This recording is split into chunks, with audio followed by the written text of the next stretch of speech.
Nagsimula sa simple na pasulya-sulya, mapapansin sa'yo. TikTok sa YouTube. Umabot sa palitan ng mga mensahe, kilig na kilig ako.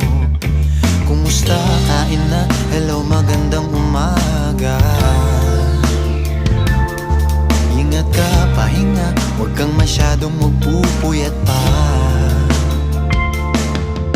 Naramdaman ng puso na dahan